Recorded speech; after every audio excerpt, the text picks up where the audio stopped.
Ang mga kababaihan ay may mahalagang papel sa paghubog ng ating lipunan at kultura. Sila ay mga ina, anak, lider at tagapagbago. Sa kabila ng iba't ibang anyo ng diskriminasyon at mga hamon, patuloy na binabasag ng mga kababaihan ang mga hadlang at nagbibigay ng mahalagang kontribusyon sa lahat ng larangan. Kabilang ang agham, politika, sining, edukasyon at marami pang iba. Ang pagpapalakas sa kababaihan ay hindi lamang tungkol sa pagkakapantay-pantay ng kasarian, kundi ito rin ay isang hakbang tungo sa mas maunlad at makatarungang lipunan. Sa pamamagitan ng edukasyon, oportunidad at pagre-respeto sa kanilang karapatan, isinusulong natin ang tunay na kapangyarihan ng mga kababaihan.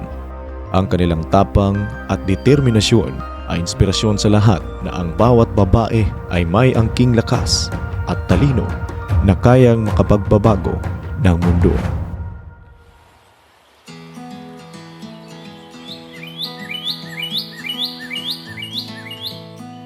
Siya ay si Lea Delfinado, isang ina na may pangarap para sa kanyang mga anak, kapamilya, at higit sa lahat, pangarap para sa kanyang bayan.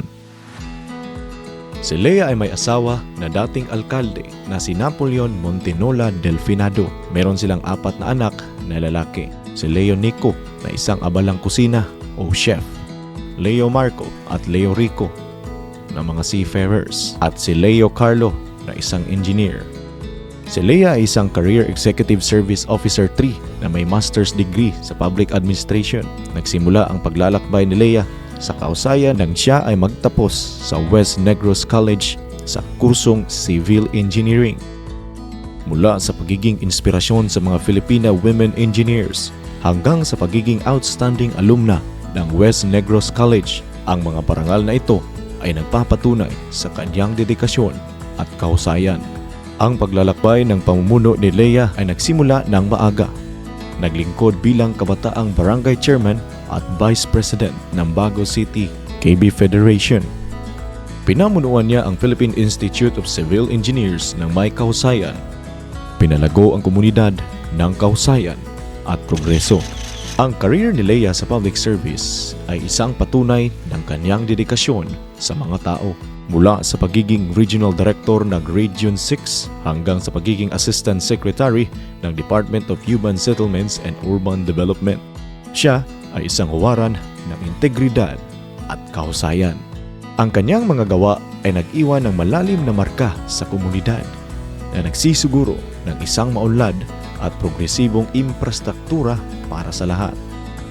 Ipinanganak sa Barangay Kalumangan, Bago City, at ang mga ugat ni Lea ay malalim bilang ika-4 sa 8 mga anak. Nauunawaan niya ang mga halaga ng pagsisikap at pagpupunyagi.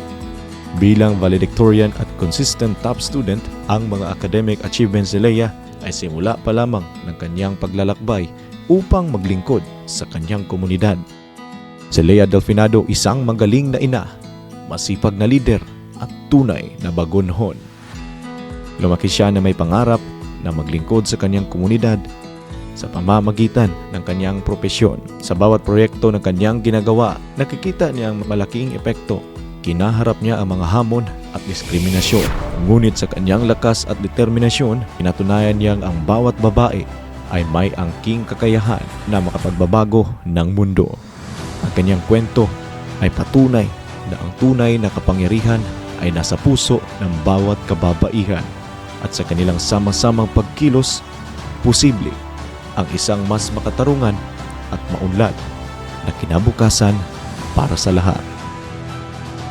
Kilalanin natin siya, si Engineer Lea Delfinado, isa ka public servant, Inday Lea.